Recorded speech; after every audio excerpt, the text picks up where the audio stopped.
Hello everyone, I am Ravi, third year MBBS student. In this module, let us learn about the hypersensitivity reactions.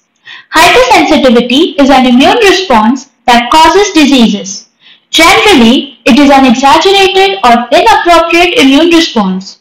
All hypersensitivity disorders follow a similar pattern. The first contact with an antigen sensitizes a patient to that antigen. This generates an immune response. It may involve antibodies. It may also involve memory cells.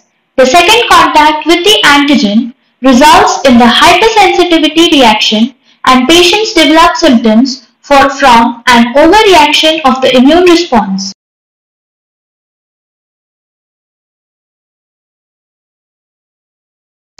The specific immune system reactions are broken down into four distinct patterns and they are called the type 1, type 2, type 3 and type 4 hypersensitivity disorders. We'll start by talking about the type 1 hypersensitivity reactions and these are what most people call allergies. These are immediate immune system reactions to antigens that occurs within minutes.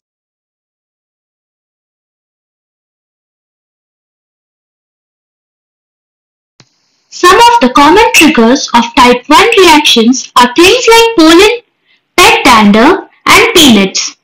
The reason these occur is because there are preformed Ig antibodies inside the body from primary exposure. And these antibodies are bound to mast cells and then the antigen binds and cross-links the Ig antibodies.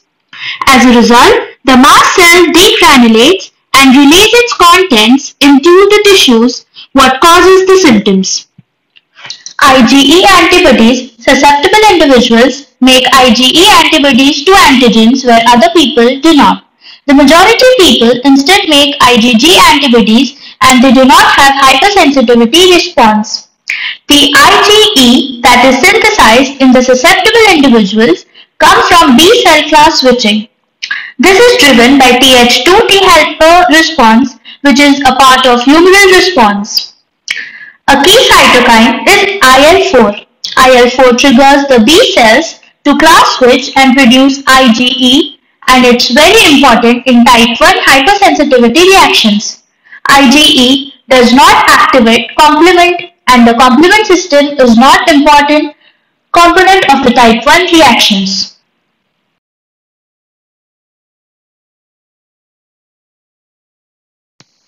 So, what are the symptoms of a type 1 hypersensitivity reactions? Well, it depends on organ system you are talking about. In the skin, type 1 reactions manifest as urticaria or hives. And the respiratory tract, people get runny nose, which is rhinitis, where they can develop wheezing. Asthma is one of the type of hypersensitivity reaction. In the eyes, patients can develop conjunctivitis. Their eyes will become itchy and red and watery.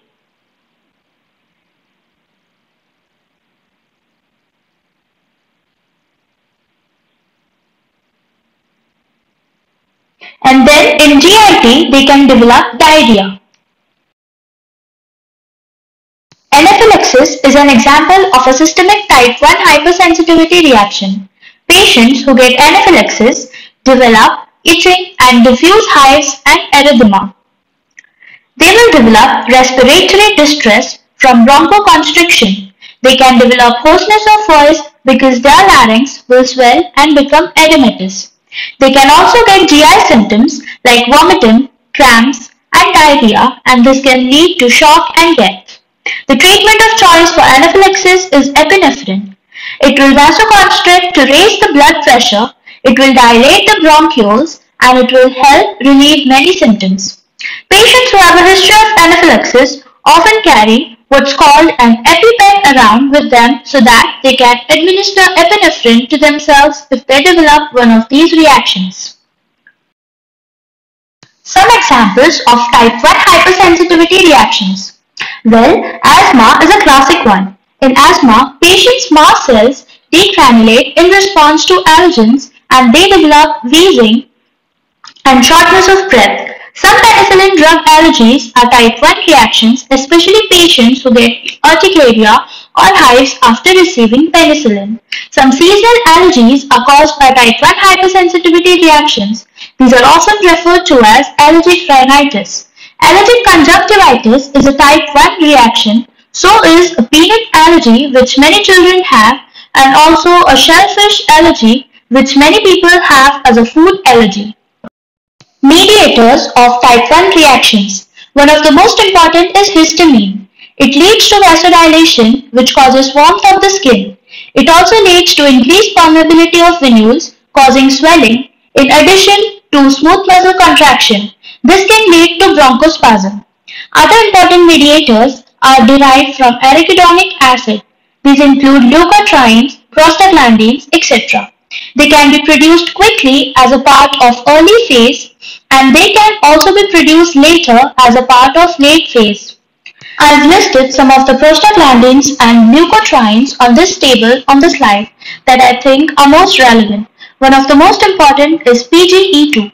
This is responsible for many signs and symptoms that we associate with hypersensitivity and inflammation. For example, it causes redness and vasodilation. It can lead to edema by increasing vascular permeability. It can raise temperature in the hypothalamus that causes fever and can also sensitize nerves, and that's what causes pain. PGB2 leads to bronchoconstriction and eosinophilic infiltration into the sites of reaction. Leukotriene C4 and D4 causes vasoconstriction and bronchoconstriction, and then finally leukotriene B4 has been shown to draw in neutrophils and eosinophils to sites of inflammation and type 1 hypersensitivity reactions. Some of the other type 1 mediators are ECFA, stands for eosinophil chemotactic factor of anaphylaxis. It is preformed in mast cells and it attracts eosinophils which are often involved in allergic reactions. Serotonin can also be released by mast cells that causes vasodilation. Platelet activating factor is a substance that causes bronchoconstriction. And then finally, there are proteases called neutral proteases like chymes and tryptase that are released by mast cells, and these can dissolve proteins. Heparin is also released by mast cells, which, as you know, is an anticoagulant. Allergy testing for the presence of IgE antibodies is sometimes done to see if a person is sensitized to a particular substance. This is done by administering a small amount of allergen either by pinprick or puncture to the skin or by an intradermal injection, and a positive response is formation of a wheal, which is a raised integrated red area of skin where the antigen was injected. Many patients are desensitized to a particular allergen if they are life-threatening or really necessary for a person. For example, people with heart problems who are allergic to aspirin are desensitized to it so that aspirin is administered without the risk of hypersensitivity.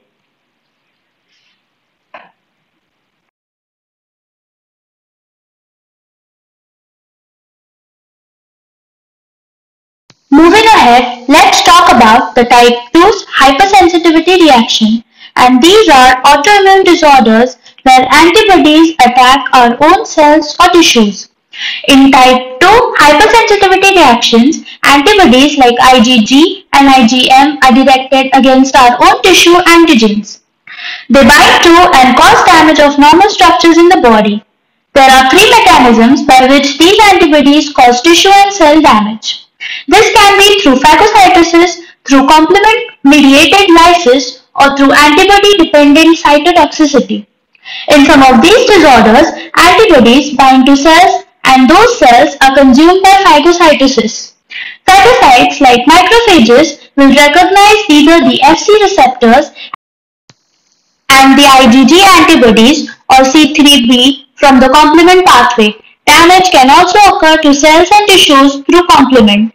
IgM or IgG can trigger the classical complement cascade. They can form the MAC and this can lead to cell death. And then finally, in these disorders, there is often antibody-dependent cell-mediated cytotoxicity. This is where natural killer cells bind to Fc portion of IgG and then release their contents and destroy cells and tissues. Rheumatic fever is the classic example of a type 2 hypersensitivity disorder.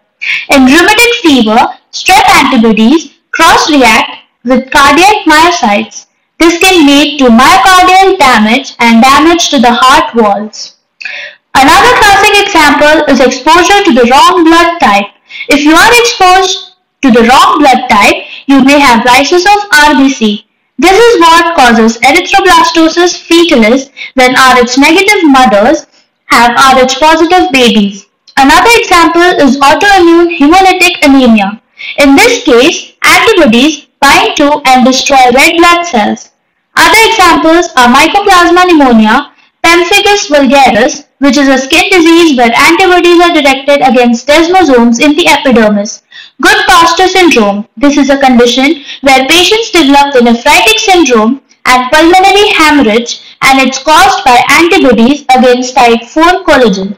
And finally, myasthenia gravis is an example of type 2 hypersensitivity reaction. In this case, they are antibodies against acetylcholine receptors, and all these disorders share the common theme of antibodies directed against tissues or cells in our own bodies. Type 3 hypersensitivity disorders. These disorders occur when antigen and antibody complex is formed usually with IgG. These complex systems form activate complement, and these leads to tissue and cell damage. Then, what's the difference between type 2 and type 3? Well, the difference is that in type 2, antibodies directly attacks the tissue or the cells. In type 3, they bind to small antigens and then they deposit in the tissues as a complex of an antigen-antibody together, and that leads to the disease. There are two subtypes of type 3 reactions. The first subtype is called a serum sickness and the second subtype is called an Arthus reaction. Let's talk about the serum sickness form of a type 3 hypersensitivity reaction. In this form of disease, there are immune complexes, which are those antibody-antigen complexes circulating in the bloodstream, and they deposit in lots of places causing systemic disease. The antibodies are usually IgG or IgM, and these are good complement activators, and you can just imagine those complexes circulating all through the body and depositing in skin and kidneys and joint and triggering systemic diseases.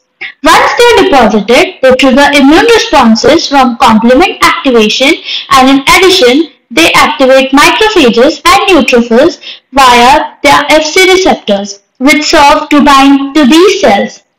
A long time ago, doctors would take horse plasma or horse serum from horses that had been exposed to diphtheria and scarlet fever, and they would administer the serum to human beings in an attempt to passively immunize them against those infections.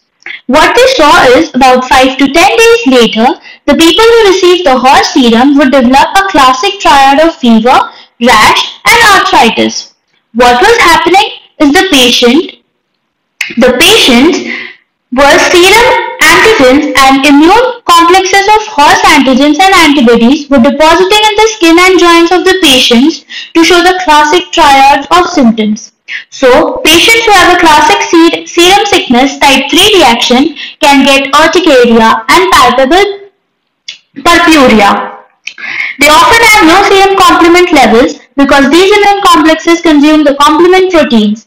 They will have an elevated sedimentation rate from inflammation. They can develop diffusion. They can also have acute glomerulonephritis from deposition of immune complexes in the kidneys. A classic serum sickness is very rare in the modern era. There are only a couple instances where you may see something like this. For example, people who are administered rabies or tetanus antitoxin sometimes experience a serum sickness. Rarely penicillin can cause this reaction. And then finally, certain monoclonal antibody therapies like rituximab and infliximab have been reported to cause serum sickness like illnesses presumably by binding to antigens and depositing in the tissues. The Arthus reaction is the other type of type 3 hypersensitivity reaction. It is also caused by antigen-antibody complexes However, the complexes don't circulate in the plasma and deposit in tissue, instead form within tissues where they cause disease. This is a local reaction, not systemic like serum sickness. It's usually in the skin. What happens is when you inject some antigen and then preformed antibodies in plasma or tissue will bind the antigen and form immune complexes locally right in the skin where you directed the antigen. The Arthus reaction is named after Dr. Arthus. The Arthus reaction usually takes about 4 to 10 hours after injection. It's much faster than the 5 to 10 days for serum sickness because the antibodies are already present, and contrast to this with type 1 skin reactions which occur within minutes. For these reactions, it takes a few hours for the immune complexes to bind. Once they bind, they lead to complement activation and edema and necrosis. So let us see some clinical examples of Arthus reaction. If you administer a tetanus booster to a patient or a diphtheria booster or a hepatitis B booster, you are administering antigens into the skin of somebody who has been previously exposed. They may have circulating antibodies that can deposit and bind to the antigen at the site, and this will cause swelling and redness at the site a few hours after injection. This is also being reported with people who have diabetes and have to repeatedly administer insulin under the skin. Let us move on to the last and the final type of hypersensitivity reaction, that is the type 4, which is also called as the delayed type hypersensitivity reaction, and in contrast to all the other types, this is entirely cell-mediated and does not involve any antibodies at all, which makes it very different from types 1, 2 and 3. This is a memory T-cell response to an antigen. The classic example of a type 4 hypersensitivity reaction is PPD test for tuberculosis. A couple of diseases that are good examples of type 4 hypersensitivity are contact dermatitis, which includes poison ivy. This happens when chemicals like plant oils attach to your skin cells and then CD8 T cells recognize those oils and attack the skin cells. This leads to erythema and itching. And as you know, if you have ever had poison ivy, it doesn't occur immediately. It occurs the next day or the night after. It takes about 12 to 48 hours for this delayed type hypersensitivity reaction to occur. Another disorder that's believed to be a type 4 hypersensitivity reaction is multiple sclerosis. The pathogenesis of this disease is poorly understood, but it's believed that type 4 hypersensitivity reactions to mild and basic protein are one of the mechanisms that lead to demyelination and causes neurologic symptoms. And that concludes our module on hypersensitivity reactions. Thank you. Please like, share and subscribe. Have a nice day.